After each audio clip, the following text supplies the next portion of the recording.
I'm Al McFarlane. Welcome to Conversations with Al McFarlane. Glad to be here. Glad to be with you. Beautiful, cold Friday, but beautiful nonetheless. I'm glad to have my colleague and leader, Dr. B, Bravada Garrett Akinsanya, the leader at the Bacon's Psychological Services, and also the African American Child uh, Wellness Institute. Dr. B, how you doing? I am great. Happy to be here. Happy to be able to have this discussion today as we welcome our brother Dr. Harvey Linder to the program as well with his expertise in Afrocentric wellness and healing practices, especially in the face of oppression. So I'm glad to see both of you brothers hanging with me today. And we got even brother Ted Thompson showing up. It's going to be a discussion today. Very good. Dr. Linder, good to see you, my friend. Long time no see, but it's always good to see you. And Brother Ted, brother, good to see you as well. Thank you. Nice to be here. Well, let's, what I want to do is start off as we always do, Dr. B, sort of putting context into how we interact. And this notion of the healing circle is an important one. And over the past several weeks when we talked, we also talked about the Nguzo Saba, the protocol for engagement. And I firmly believe that part of our mission as community is to reestablish protocols that help us get to each other and through situations, engagements towards possibilities, but in a way that's sensible, it's practical, and you've done that in teaching us how to employ the healing circle strategy of passing the talking stick. So I'm going to pass the talking stick to you, Dr. B. Okay, thank you. And I want to just say Happy New Year to everyone. And I want to also remind us that we continue to be here, that we have divine appointments on this earth, and that the fact that we're simply breathing is our Creator's way of saying, keep on going, keep on going, keep it up. So we talk about the healing circle. And the reason we use a circle is because, of course, the circle in the center is the center of power. And anyone in the circle has equal access to have voice and centering in power. So that's the first construct that we address. The other one is around how we share voice in this program. And even though we're not in a physical circle, we have we use a virtual talking stick, and we pass it about it is that we honor in all circles our elders, and we honor our elders because they're closest to our ancestors, and we honor our ancestors because they're closest to the Creator. So as we sit in this circle with these three dynamic brothers who in their own right carries power in the world because of their lived experience and their knowledge, and more importantly, their compassion and their skill at helping community have voice and to heal. I welcome everyone into the circle. And with that, I will pass the talking stick to Brother Harvey. Okay. Introduce yourself, man. Let folks know. My name is Harvey Linder. I'm a clinical psychologist. I'm the board chair at the Cultural Wellness Center in Minneapolis. So when Bravada talks about elders, I think she means Ted.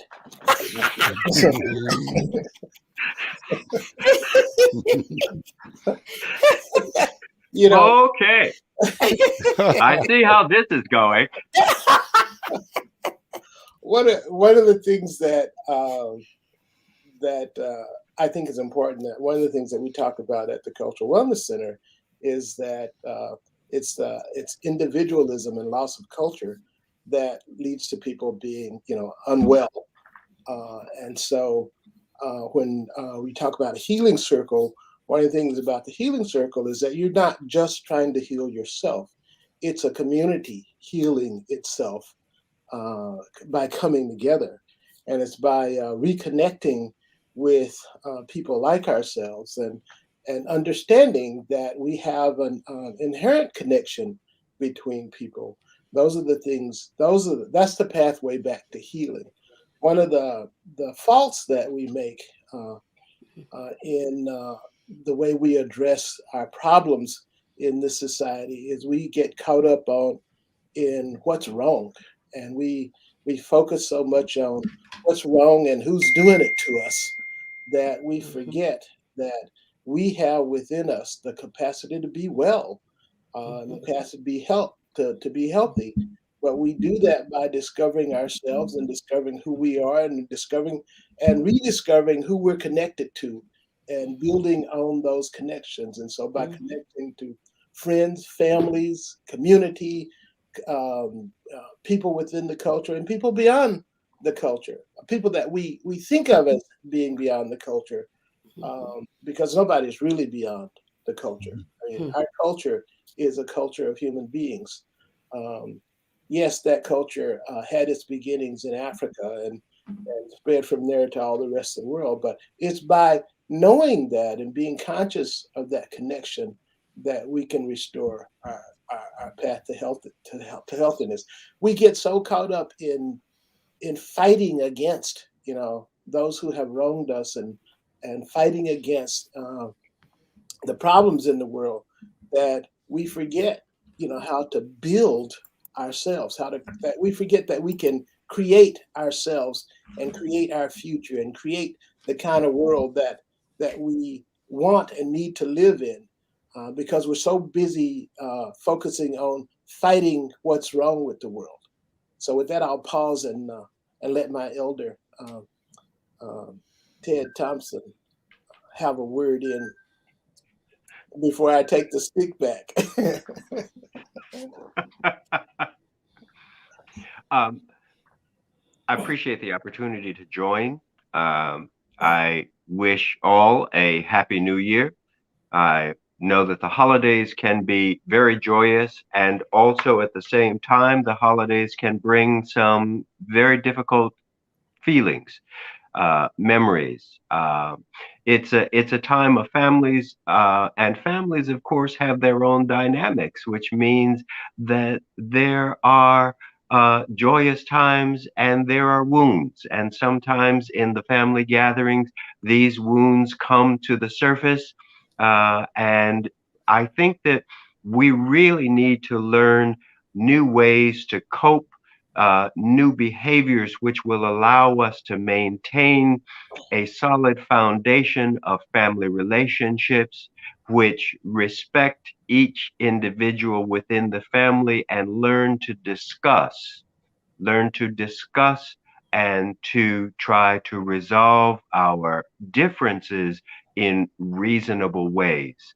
We have seen in these last couple of years far too much isolation, far too much loss, and far too much feeling that we are unable to control our own situation, our personal situation.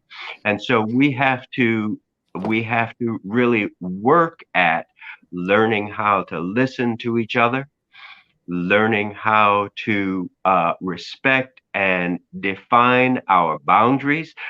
Sometimes, folks can ask too much. And sometimes folks don't ask anything, but that's just as much of a problem, right? Because then what's not asked for is then resented when it doesn't come your way. So I think really we need to understand how to get along with each other because our unity is one of our greatest strengths. I will pause there and pass the stick. Mr. McFarlane. Well, thank you, Brother Ted, and thank you, Brother Harvey, Dr. B. So let me throw some stuff on the table that I'd love to have all of us respond to. I appreciate the suggestion and the instruction, Harvey Linder, that we need to focus on creating the world that we envision, the world that we desire, that should be, I think you're saying, how we lead into each moment, not or rather than reacting. But reacting simply acknowledges that things exist all around us, in us, in our history and in our future that are real. And at this moment, I just turned off the television where they were showing the sentencing of the 3 white men in Georgia who were convicted of the murder of, is it Aubrey? Is Aubrey. that the right name? And so that's real time right now, and I'm feeling some kind of way because of the attention that I'm investing in watching that and trying to understand what it means. And then a minute before that or so, got a video of the gentleman who was shopping at Aldi over in South Minneapolis. And the video showed him being taken down by an off-duty Minneapolis police officer. And the people who were filming the video talked to the officer saying, "Aren't you supposed to de-escalate?" The gentleman said to the cop, "Don't put your hands on me." And they were talking, but the talking escalated into that officer apparently feeling that a statement like that from a civilian meant defiance, and defiance required his throwing the guy on the ground and attempting to handcuff and arrest him. The charges were all dropped. Hearing was supposed to be today. It's all done. We don't know whether charges will be made against the officer, but that's part of my information today. And then last night, brother, I watched the 2 shows. One was a kind of a film on Mamie Till, the murder of Emmett Till. And then there was a documentary after the dramatization, but both of them called attention to this horrific incident in history.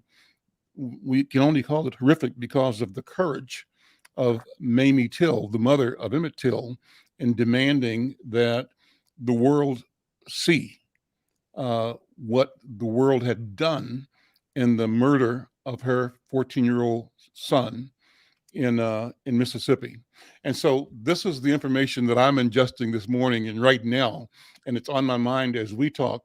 The question becomes, I agree that we have to create a world, but the creation of the world, and the creation of that world has to be informed by that which is around us, that which we have come through, and that which we are navigating at the moment. So I don't have an answer in that. I'm just throwing things out that I'm looking for responses to from you all. And I'll be the patient in the program. Y'all can talk to me, okay?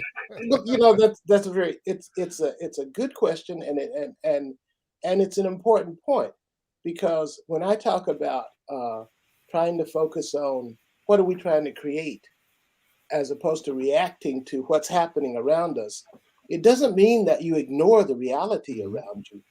But you, in order to do something productive with that reality, you have to have some sense of what it is you're trying to build. Otherwise, you're just rearranging the bricks. You're not actually building anything with the bricks.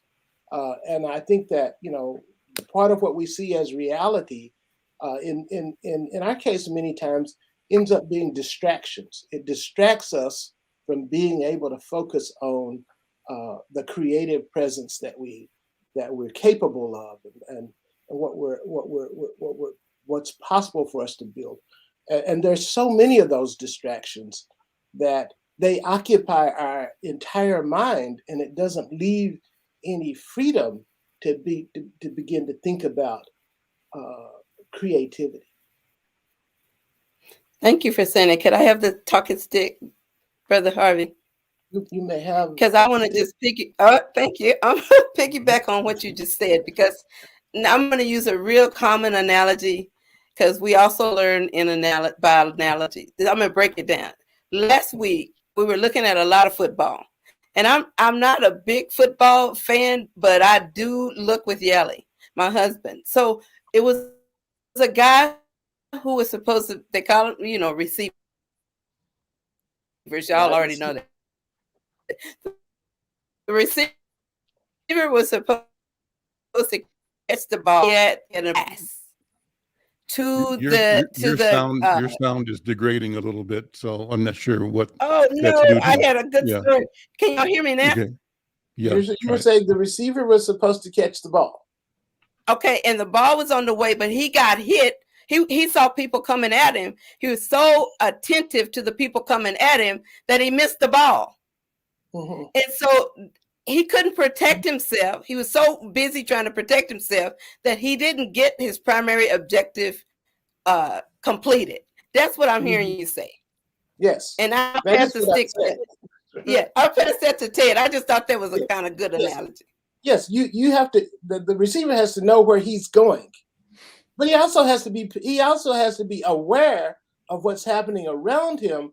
But his focus can't be just on the opponents that are coming at him. His focus has to be on what is his objective. What is he after? Where is he going? What's the ball he's trying to catch, and where is he trying to take it? If he puts all of his focus on the people who are coming at him, he's always going to miss the ball. I'm going to play a little off of that. You gave a wonderful example, Dr. B. I'm going to go back in time since I'm old. I'm going to go back in time to Muhammad Ali because Muhammad had a strategy. And so he would taunt his opponent. He would bring them to an emotional point, and he knew that once filled with the emotionality of the moment, their reasonable strategy would fail them. Mm-hmm. And I think in many situations, and Mr. McFarlane, I'm going to add in your point as well, we do, as Dr. Linda says, we do have to take in the reality that we're faced with. We live in a world that is not welcoming of people of color, and there are many disparities that we face. There are many injustices that we face. And so we must act with that in mind. But we also must understand that when we allow our emotions to dictate the response, we often go or get consequences that are beyond our control, which means that anger is not the only response. Sometimes it is more wise to pause, to step back, to wait. In other words, to plan your action rather than simply react to the moment. The police, in particular, are very good at provoking situations which then rely on the emotional impulsivity of the person reacting and resisting in order to then enforce what they know is their permission code, which is to engage physically. So when an individual then shows resistance, they feel justified in applying physical force. That simply enrages the person who is being detained and gives the police even more reason to go even further. So it's a very hurtful, negative, harmful, assaultive, and many times deadly encounter. So we have to be then able to take into account the reality of the situation, to know the limits by which we can act in a way which essentially saves us to fight another day, and perhaps not be as reactive as we are in the moment of the circumstance. Now, I know the history. We have been in the court system and not found justice in the court system. We have raised a hand. We have made those protests. This was not a valid or just detainment, and we've gotten no voice. But we do not want to choose the option which then results in the loss of life in reaction to that reality. We must find a more strategic way, a more efficient way. And I think one of the things that we have found is that the video comes to pass as the reality that no one can avoid. And that may be, social media is not my favorite thing, but that in some respects may be our final proof, which forces the society, as it did during the MLK years, marches in Montgomery, when you saw the dogs attacking the people and children, when you saw the officers attacking and knocking people in the head, that was what brought the Kennedy administration to the point of negotiating a difference. I'll pass the stick. Did any of you see the Emmett Till story last night on television? I know the story. I did not see it on TV last night. It was a powerful reminder, and I can tell you, as Bobby and I watched the show, my wife Bobby, was remembering being in Crystal Springs, Mississippi, where she was born and raised. And she was remembering and telling me again, something we've talked about all the time over the years, about being in a small town store. And we watched the film of the store that Emmett Till went in and made some purchases. And that's the place where he was accused and shown to be having direct eye contact with a white woman, a taboo. And then when she came out angry that he had dared look her in the eye, according to the film I watched last night, walked to her car in order to get a gun. But he, with his friends sitting on the stoop of the store, and he'd been challenged by them, goaded by them into doing something that he would do in Chicago that they knew he should not and could not do in that small town in Mississippi. So he whistles at her, and she walks to her car, gets a gun, and they see that, they take off running, and the whole stage is set for the eventual knock on the door at his grandfather's house, the entry of that home by the husband of the woman and his brother-in-law, I believe. And those two come into the house and take Emmett Till and to his death. And so 2 or 3 things. One is, as we discussed that memory, we all remember variations on that story. You know, we've had stories or experiences like that, or again, variations on it, and not always in the past, not always in Mississippi, here in Minnesota, you know, and in recent days. And I try to draw that line towards what happened to the guy in the Aldi store. And then I draw a line from there to what happened to the young man who was attempting to cash his check at a U.S. bank, right? And was disbelieved and ended up having to be handcuffed and paraded out of that store by police until they finally did the check and found out that he, in fact, worked where he said he worked, and that the check he brought was, in fact, his paycheck, and that he, in fact, had an account. He was actually a customer in the store. But because he was Black, right, they felt free and obliged to challenge, basically, I call it assault him. It's a brown body, a Black body assault. That's what I think it was. And I draw a line from there to what happened in another encounter in a retail establishment, that being the murder in South Minneapolis, when George Floyd was attempting to do transaction and was disbelieved. So then I go back to the relationship between that and what happened in this film, Emmett Till.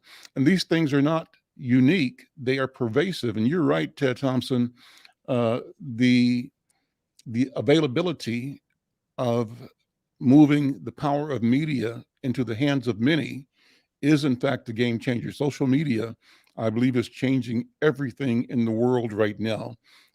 Not all for the good, but certainly not all for the bad. It's here. So all these things are connected. And I'm thinking too, as I watched the film last night, they showed the grandfather answering the door in the middle of the night when these two white guys show up with the weapons drawn, demanding to know which of the boys from Chicago, there were two, was which of them was the one that had uh, whistled at the white woman. And so I'm just imagining how that scene must have felt if I had been there alive myself in that house and watched somebody walk in my house and turn people over. Are you the one? Are you the one? Choose one and not another and take him out and lynch him. What kind of experience is that for a man, a grandfather, a grandmother, sisters, brothers, cousins present at the moment? What impact does that have on them? What impact does seeing it now have on us? Dr. Linder, what do you think? Well, many of us have had experiences like that. Yeah. We don't talk about them from day to day, but many of us have had experiences like that. I continue to want to push back on the notion of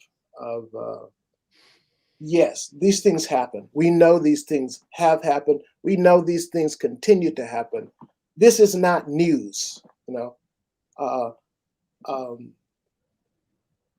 Yes, social media has had an enormous impact on bringing these things to the consciousness of the larger world.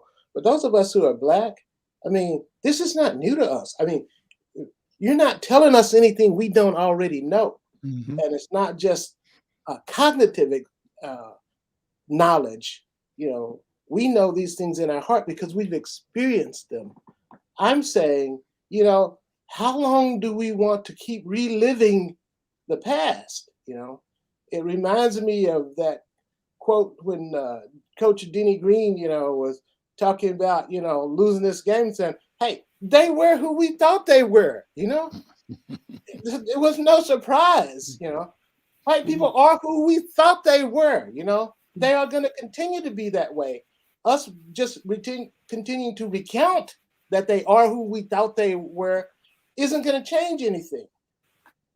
We can use social media, like you're using social media right now, to talk about the power of change and how to make that change, and not just continue to revisit the past. So I'm saying I'm not saying it's not important. I'm not saying don't pay attention to it. I'm not saying don't be upset when it happens. I'm saying at some point we need to go beyond that and talk about how do we create the kind of society that we want to live in. And it's not going to be by calling out every policeman when he does something wrong, or calling out every bad racist when they do something racist. It's going to be us getting together and trying to figure out how you make a world where that kind of racist sentiment doesn't exist. How do we build that world? How do we create that world? What do we have to do?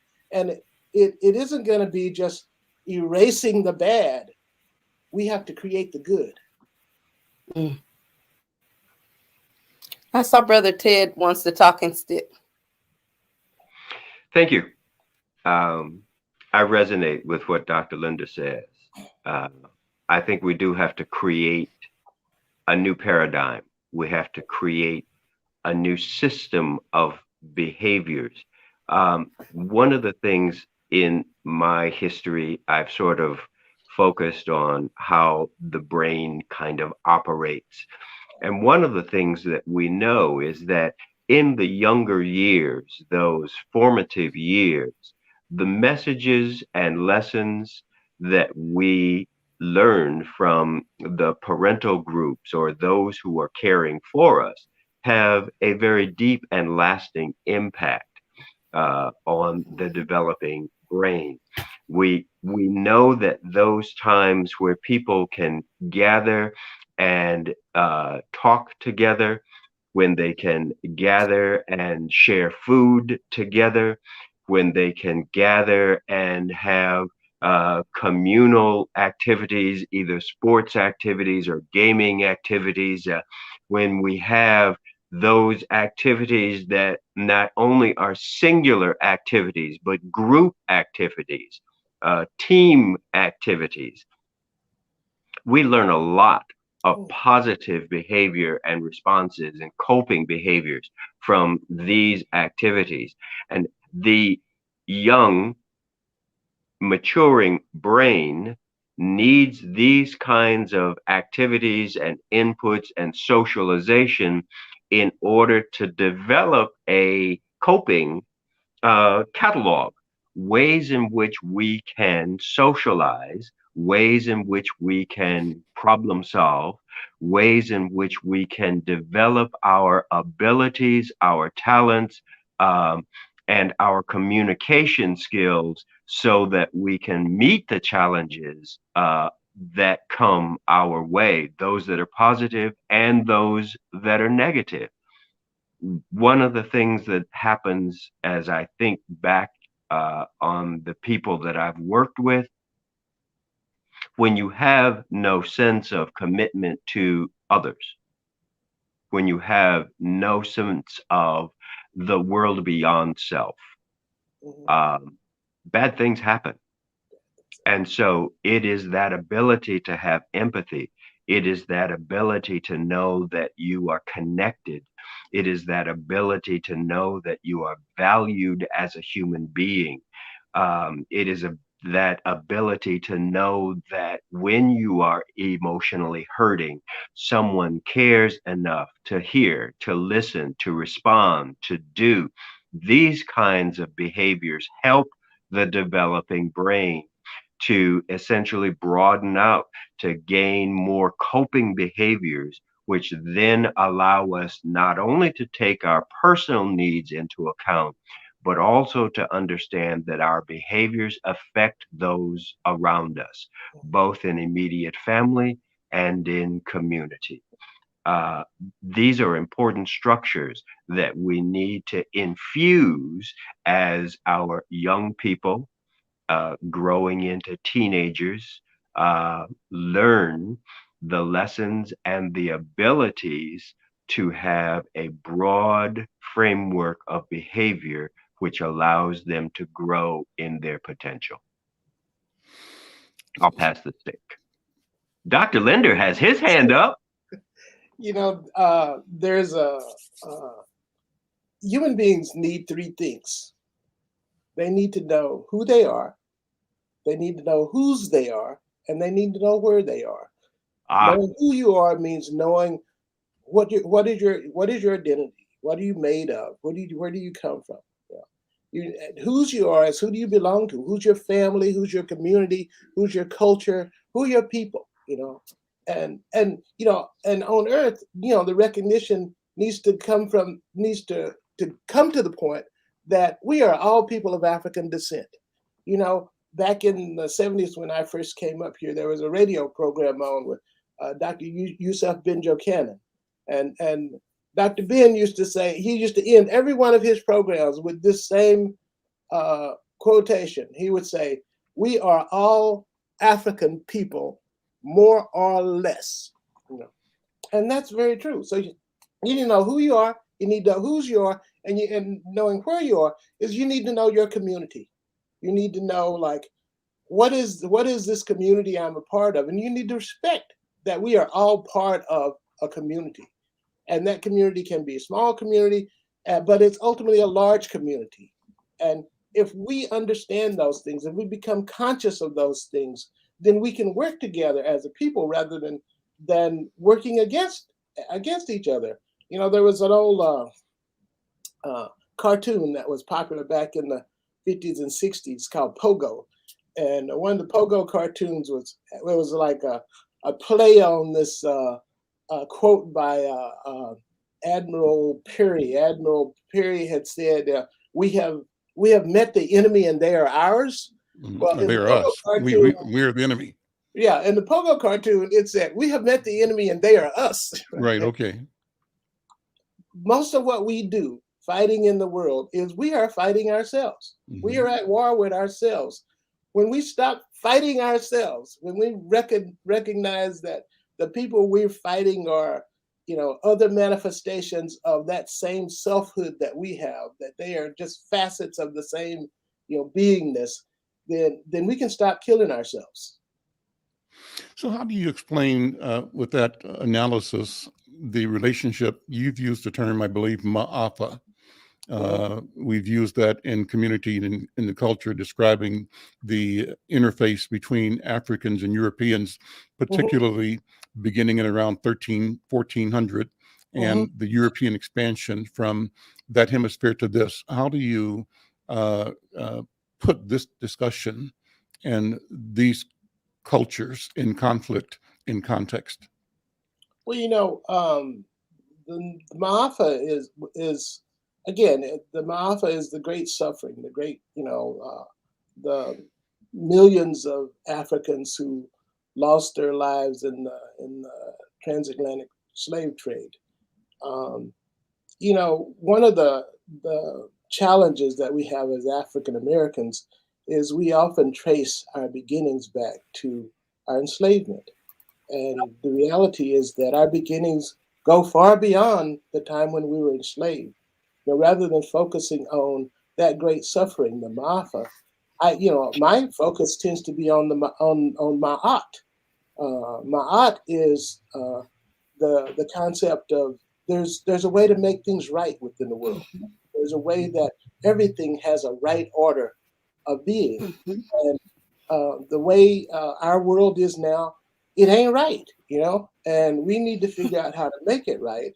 Ma'at has some principles for helping you focus on how you get from not right, which is, the opposite of Ma'at is fit. Ma'at is in a sense, everything is in order, in the right working order. And Isfed is when everything is in disorder. Well, we live in a world that's in disorder. And the trick is, how do we get the world back to right order? And there are some basic principles that Ma'at suggests we focus on in order to get the world back into right order. And that is like, we focus on what is true. What is the truth? We parrot a lot of things that we know are not true. One of the whole thing about the pandemic is, people are giving like misinformation. People just telling out and out lies, to advance themselves. If we focus on the truth, we focus on propriety, what is proper. We have some rules of behavior, ways of relating to one another. So there's truth, there's order, there's truth, there's propriety, and there are things like living in harmony. Learning to live in harmony with not just your neighbors and your friends, but learning to live in harmony with the earth, with nature, with being, learning to keep things in balance, learning that everything has balance, and that, that achieving that balance or not achieving that balance is what stirs up the world, and it's what activates the world. And the other two principles are justice and reciprocity, and those are related. Justice is when everything is in order and in balance and in bounds, and when everything is returned to balance, that's justice. And reciprocity is like, what goes around comes around. If we see bad things in the world, we're going to have bad things in the world. If we see goodness in the world, we can create more goodness in the world. Because you get what you make. That's why I keep focusing on, we need to learn how to make peace and goodness and harmony in the world. We need to learn how to do those things and stop focusing on what we have to fight against. So that leads to the question of, you can respond to this notion of the strengths of Afrocentric healing in the face of oppression. What is it? Do you want me to keep blabbering? Yeah, Let me take this. let me you on the road. I was gonna say, let me take the stick for a minute so I can balance some of this out. Because one of the things about it, the strength, if we're talking about the strengths, our strengths are that we can do both of those things at the same time. Mhm. We can be ready and receptive and aware of the contextual nature of oppression in Mhm. our environment, in the multiple ways in which oppression shows up in policies, Mhm. systems, practices, behaviors. Learn to love, neighborhood, harmony. So the balance actually is being held within us. And that has truly been our foundation of survival to this point. So I kind of beg to differ a little with Brother Harvey when he says we need to learn to do that. I think we need to learn to acknowledge that we do that, Right. because we are doing it, or it would be a whole bunch of shot up locations with people who don't look like us. Right. So I'm gonna pass the stick to whoever Right. wants to go after I, Yeah. I said that. Well, what you're talking about is, in Afrocentric theory, that what you're talking about is called learning diunital thinking. And diunital thinking is, we live in a culture that tends to divide everything into either or, right, wrong, black, white, good, bad. Everything is either or, and and so you pit one question against another, one perspective against another. And in reality, almost everything has two sides. It's not two different things. It's two sides of one thing. And so, when she, when Sister Bravada talks about, we can do both those things. Well, we can, but we have to be able to think diunitally, and that's something that takes practice. You have to practice not falling into this either or conundrum, because it is so pervasive in Western culture.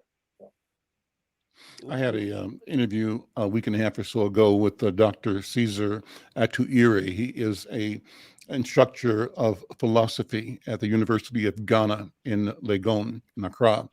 And I am writing, I haven't done it yet, but I'm going to write, but I learned a new word, and I'll throw it out, test it on you all. The new word was the emergence, or the word itself is pluriversity.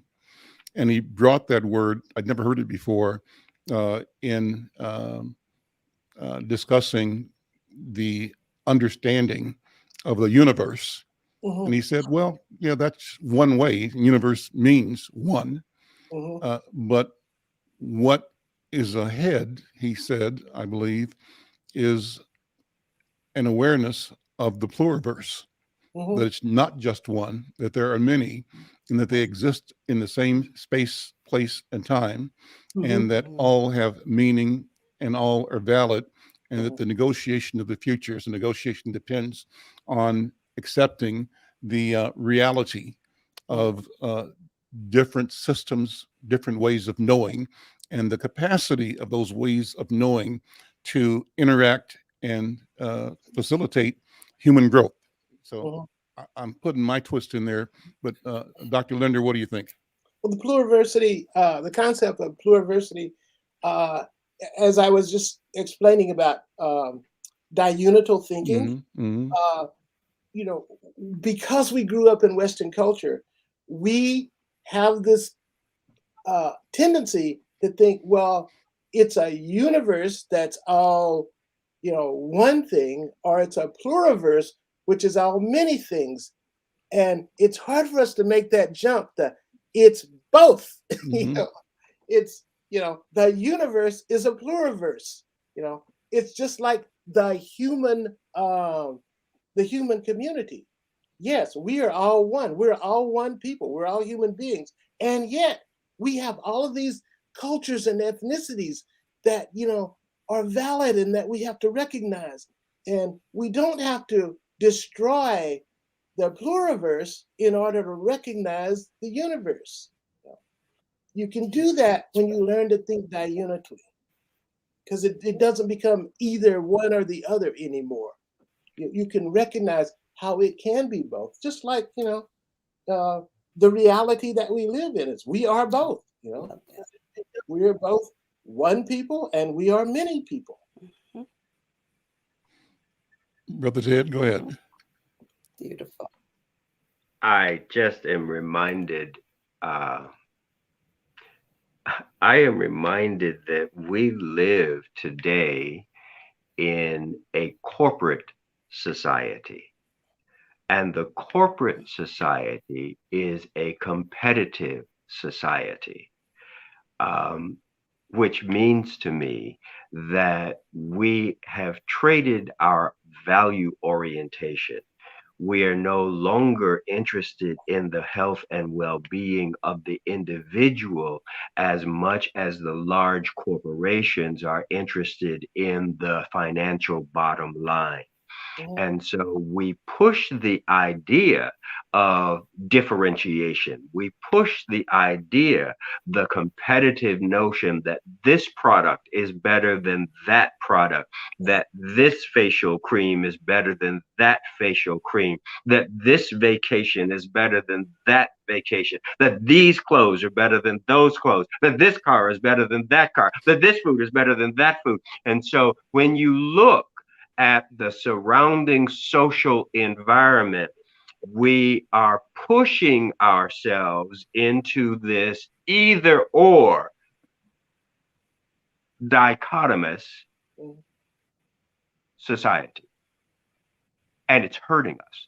It's hurting us deeply because those in power have now segregated themselves into these tribal units of, yes, you're with us or you are my enemy.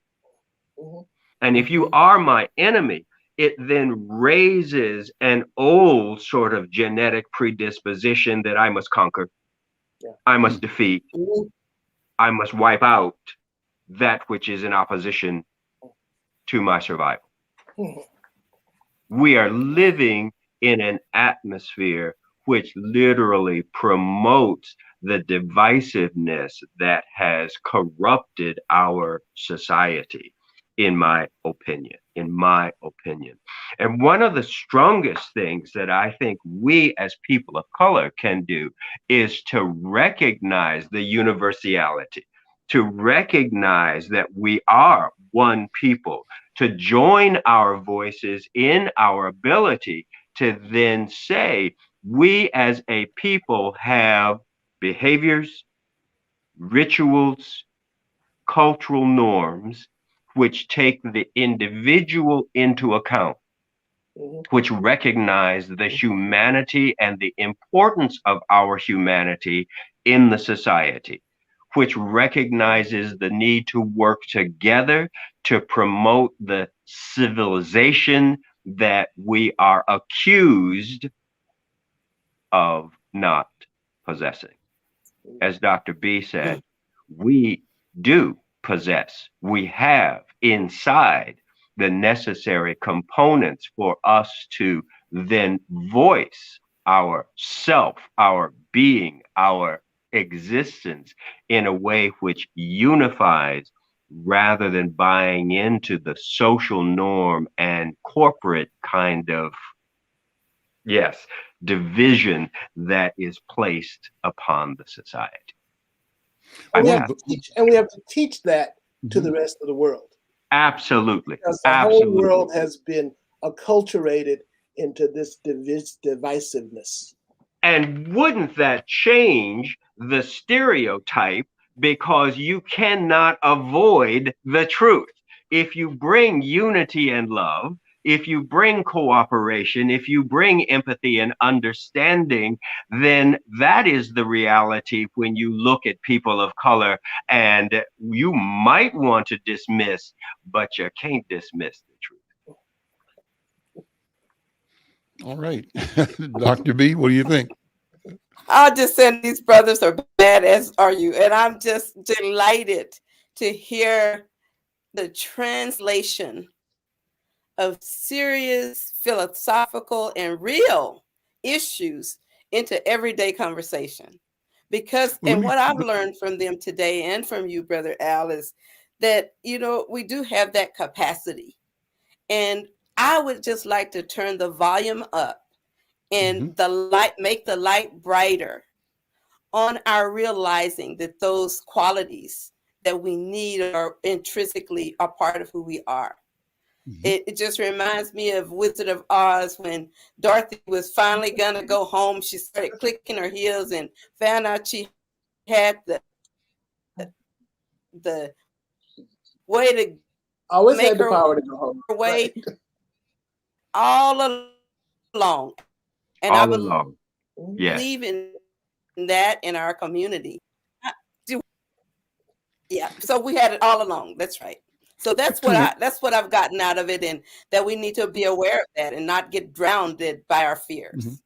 Two more quick thoughts. One is that Exactly. still reflecting on the movie, on the Emmett Till movie, and one of the cameo looks at the white man and his brother-in-law, you know, bullyish type, you know, old Southern boy, telling the you know, the younger brother-in-law, we can't let this slight go, because if we do, they'll all be trying to do this to white people. So in the name of white culture and in the name of identity, they decided that they had to hang or kill who they believed was the perpetrator of a slight against a white woman. That's hold that idea. It's number one. So that's culture. The culture itself created expectations and generated behaviors in white people that had deadly consequences in black people that were undeserved, you know, etc. Then I thought, as we were talking about, a friend of mine who was here, Tony M. Tero, was from Zimbabwe. He was the nephew of the first black president of Zimbabwe. And he said that when his uncle came to power in Zimbabwe, sort of to shake up the African people who were acculturated to defer to white supremacist thought and privilege and white fragility. That's a new word that we're using these days, but looking back, it applies. He said, if a white man calls you kafir, white man calls you nigger, arrest him on the spot, effect a citizen's arrest. So it's a question of a cultural response, a power response. Now, I don't know how that fits in the conversation, Dr. Linder, but I'm throwing it out because I'm looking at that official response by a new government that is empowered to a tradition of marginalization and of dehumanization.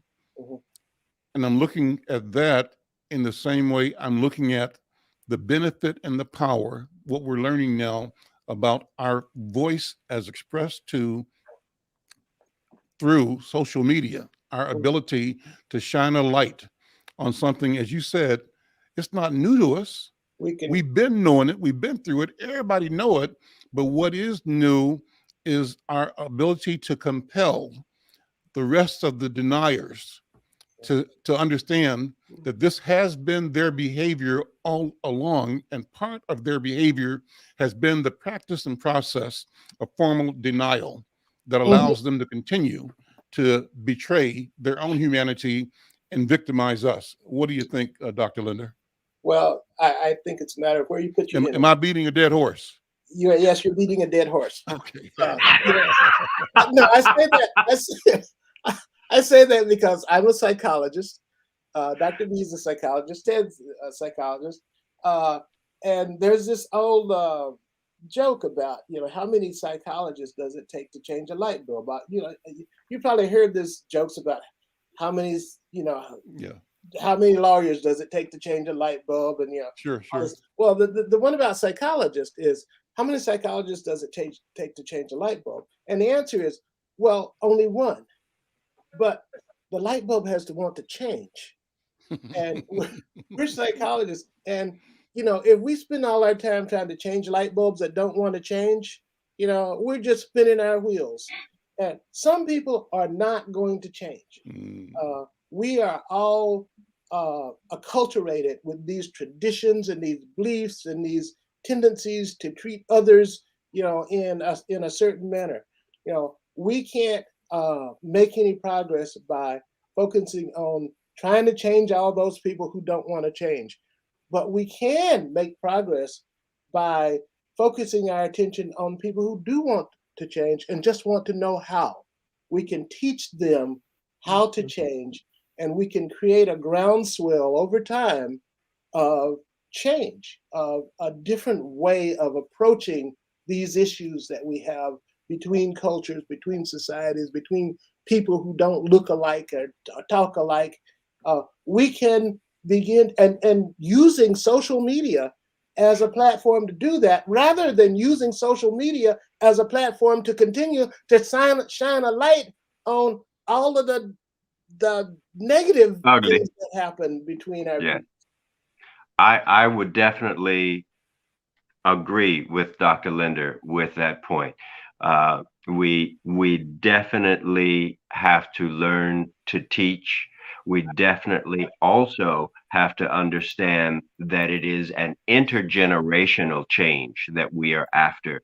There are people, there are attitudes that are not going to change.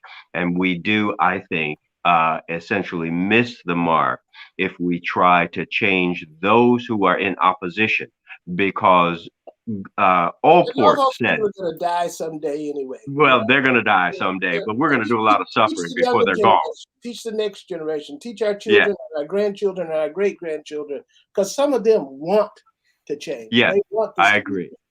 I agree.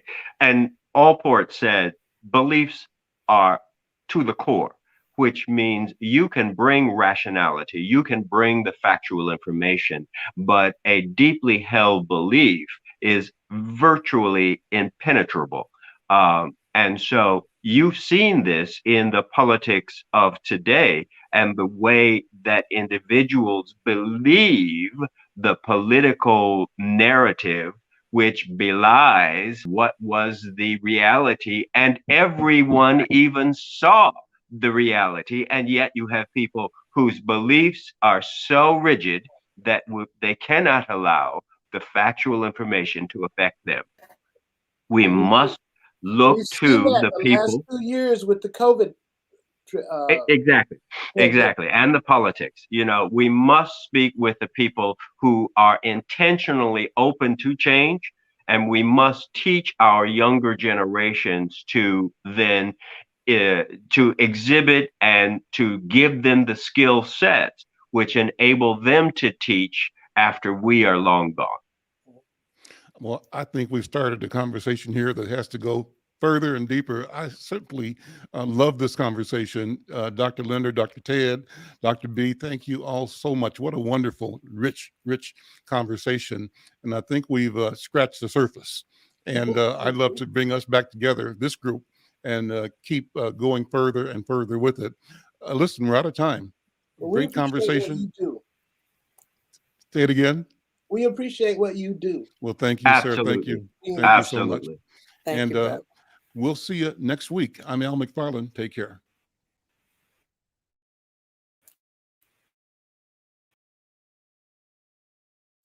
Oh, Queen Justice, where are you? Did they beat you up or no? Lock you on the ground, take the crown away from you?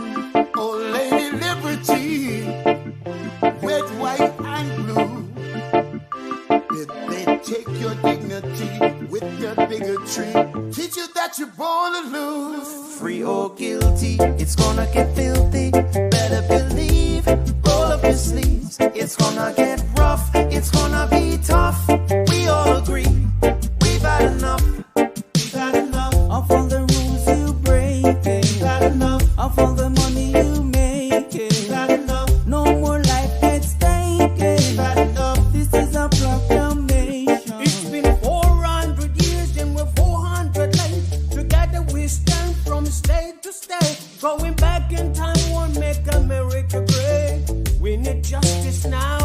for one way. Action, no more distraction. Every step we take, we gain traction. If it can happen to one, it can happen to all.